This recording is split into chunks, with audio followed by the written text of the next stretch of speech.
Now it's come to my attention that there are many players taking part in the great lock-in this season, including this guy, Breakout, who is now the channel mascot on my second channel. So if you want to hear me talk to him about football stuff, go and check it out. First link in the description, and let's talk about players that are absolutely locked in this 2025/26 season. And first up on my list is Harry Kane, because Harry Kane has started this season off in fine fashion, kind of like he always does. With goals, volume and efficiency, Harry Kane is leading this Bayern Munich side that has been reshaped over the off-season, dealing with new partnerships up top with Luis Diaz on his left and his backup striker being Nicolas Jackson. And he has opened up his goal scoring in the Bundesliga like a 100-meter sprinter. He's run into the money, becoming the outright leader in the top 5 leagues for goals scored. And this honestly is the standard for Harry Kane. This is the standards that he's set himself ever since making that move to Bayern Munich. Because it's not like this is some unusual feat. It's not like Harry Kane hasn't done this in years. Bro, this is the usual. Let's just wait till the later months. But what's kind of different this year is that he's also adding in some big important Champions League goals too, with a brilliant performance coming to mind being Chelsea in the Champions League. He has 4 Champions League goals in just 2 games and has been on a riot in the Bundesliga too, with brilliant performances against numerous teams, a hat-trick against Hoffenheim in a 7-0 win. 2 goals and an assist in a game against Werder Bremen. He is setting the pace for strikers in football right now, and honestly I think his whole team needs a bit of a standing ovation. Because Vincent Kompany has been hit with certain injuries, with Jamal Musiala being out. He's brought in the likes of Luis Diaz, and also Michael Olise has stepped up and become the man on that right hand side. They've also got an injection of Serge Gnabry, who's been coming off the bench and making impact for them too. And honestly this side is looking as solid as ever, with no questions being asked on their back too, on their defensive line. The midfield looking quite good too. And again, let's just see how this team prevails in the later stages of this season. Will they come up against big teams in the Champions League, and will they fail when it really matters? We will just have to see. And another player that a lot of people are just watching and waiting to slip up is Kylian Mbappe. In a new season at the same club, he is proving a lot of people wrong. Maybe it was a system issue. Now, despite Real Madrid not starting this season in a perfect way, Mbappe has said, you know what, I don't really care what the rest of this team does. I am showing the world that I am that guy. Because we all saw it last season with performances against Barcelona where he would score goals but still lose. Mbappe is having impacts in games where Real Madrid need a win. He is among the top goal scorers in Europe's top 5 leagues with 9 league goals, and has stepped up on numerous occasions where Real Madrid has needed him, with them going down to 10 men in multiple games and Mbappe picking up the load and saying, I got this. Helping in victories against the likes of Real Sociedad where Real Madrid won 2-1. Another brilliant performance against Levante where Real Madrid would win 4-1.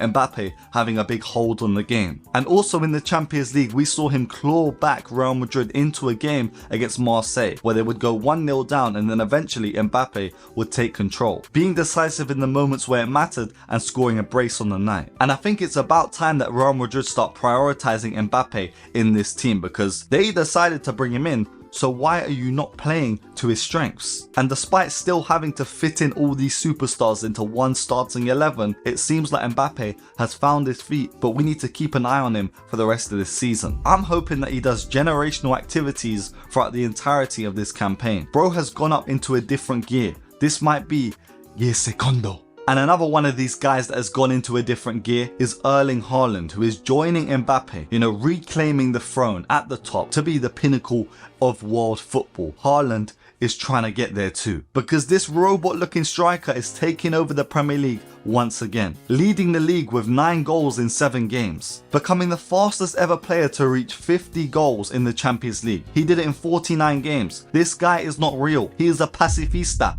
He is a robot. And again, we've seen examples of him showing his clinical ability to just finish in the box for Manchester City, with one of my favourite goals of his this season being that finish against Napoli, with Foden lobbing the ball over the defender. It was a hard finish for Haaland to put in the back of the net, but he made it look so simple. Or his brace in the Champions League against Monaco as well. And then he's also continued to have this trait of just finishing teams when they're already done, scoring late against Burnley in the Premier League. He's displaying a bit more to his game this season. I've seen Haaland pick up the ball from deep and start driving at defenders. I don't know if I'm going to be able to source the clips, but I am telling you, when I've been watching Haaland, he's been doing this a couple times in a game. He was also pretty good in a game against Arsenal, coming up against the Brothers of Destruction in Saliba and Gabriel. And that's a rivalry that we just love to see as football fans, you know, the best defenders going up against some of the best strikers, aka the best striker in the world right now, Haaland. And another player in the Premier League that we have to mention for his amazing start to the season, Antoine Semenyo. Let me pick up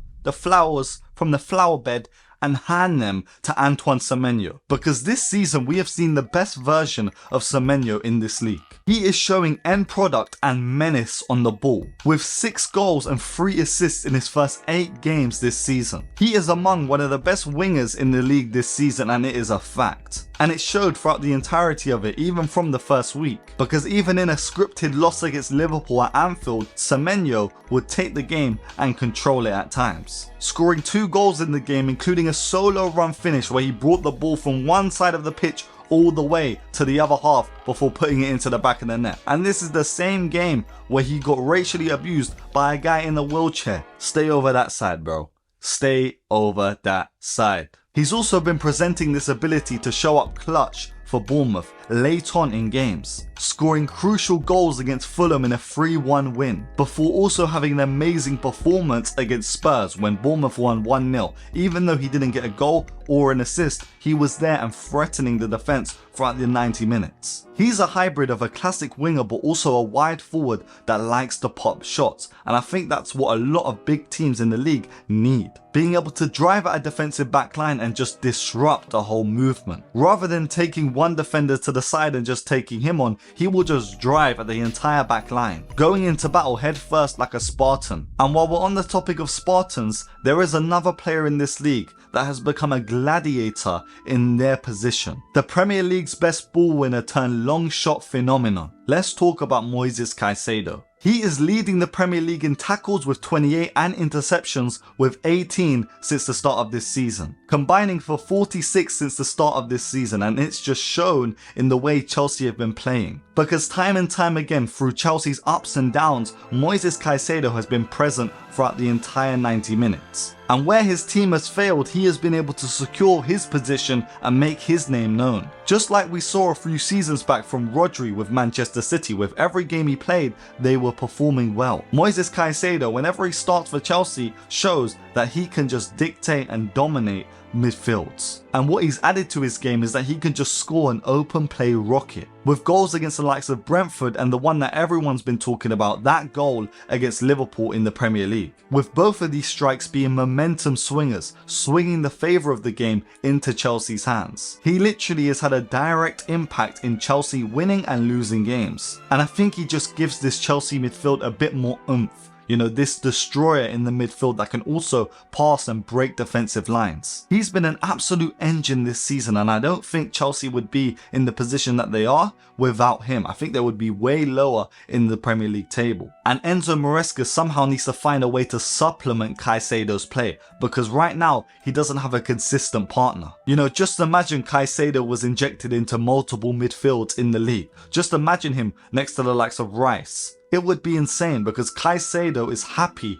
to sit and hold a midfield back line. This is a position that is in Chelsea's history, with guys like Makelele sitting at the base in front of the defence while letting the 2 midfielders in front of him go and have fun. But Moises Caicedo in this Chelsea lineup not only does that, but also pushes forward and helps out on the attacking front too. So if Chelsea secure down the other midfield spots in this team, then they will have a thriving midfield and be able to compete with some of the best in not only the league, but in world football. And another player that plays in a similar position to Caicedo that is also having an amazing season where they're just locked in is Adam Wharton. Now, if you like players that break lines from deep, then Adam Wharton is that guy. Because if you were to watch his highlight tapes with some blurry glasses, you would think that this guy was Spanish, but he's not. This is the English Busquets, creating big opportunities and a guy that just never loses the ball. I have seen it whenever I have watched a Crystal Palace game. He's created the most big chances in the Premier League this season, with 5 in 7 match weeks, topping the league's official list and putting his name in conversations that we never had him in a few seasons back. But for those who've been watching, we've seen this latent potential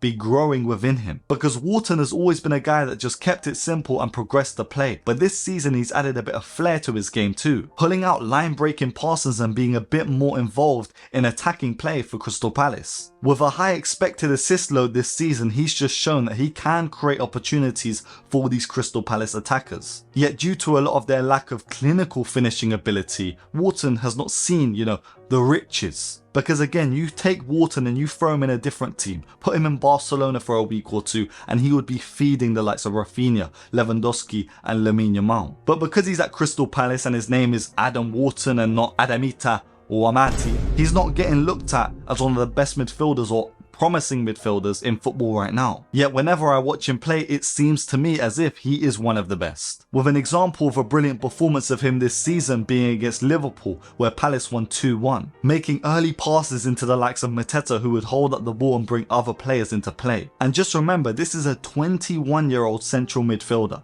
He has years to progress in this position. With through balls breaking the lines and deep progressions, Adam Wharton is one of these midfielders that we defo need to be keeping an eye out for the rest of this season. And from a guy that plays like he's Spanish to a guy that's actually playing in Spain, Julian Alvarez has been carrying Atletico Madrid's attack this season with all sorts of abilities in the final third. He has 6 goals in 8 league games this season so far, and that's also with having consecutive statement games in the league, like a hat-trick against Rayo Vallecano or a brace that he scored against Real Madrid. And this brace was absolutely crazy. He was taking over the game. This guy can really do it all. He is one of the most elite forwards in football right now. The ability to drop in deep and play make with the midfield. He can also break the lines with a pass, but also be on the opposite end of the pass and get in behind defenses. He can finish a penalty with ease. He can score set pieces, and he also can be in the box at the right place at the right time to score poacher finishes. I don't know how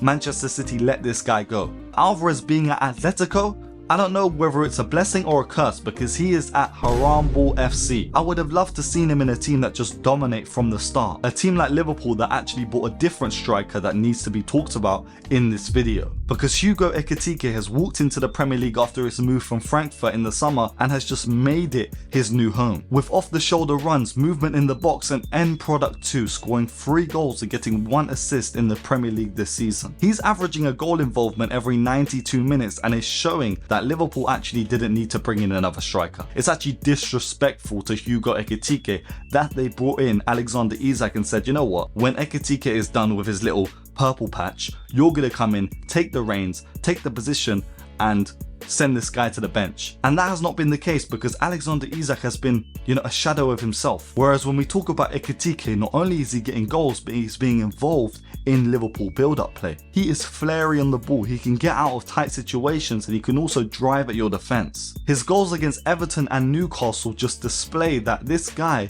knows how to finish in tight scenarios. And another striker that is doing it in a similar fashion to Ekitique since moving from another country is Nick Woltemade. This guy is the lankiest striker that we've seen in the Premier League since Peter Crouch, and he's actually showing similar traits to a prime Crouchy. Because let's not forget, Crouch actually had some decent technical ability, and Woltemade has some decent technical ability as well, scoring a winner on his Premier League debut against Wolves, and also he's just been taking the reins when it comes to club and country, getting his first senior goal in the international break against Northern Ireland. He has everything you would want in a classic number 9, the height, the aerial ability, but also the technical ability to link up well on the feet. And I think that's what's been raising a lot of eyebrows in football this season, seeing a guy with this stature play like he's a 5'10" Portuguese brother. And I think it's been such a breath of fresh air for a lot of Newcastle fans, especially when they've seen Alexander Isak go out the door, force a move to Liverpool.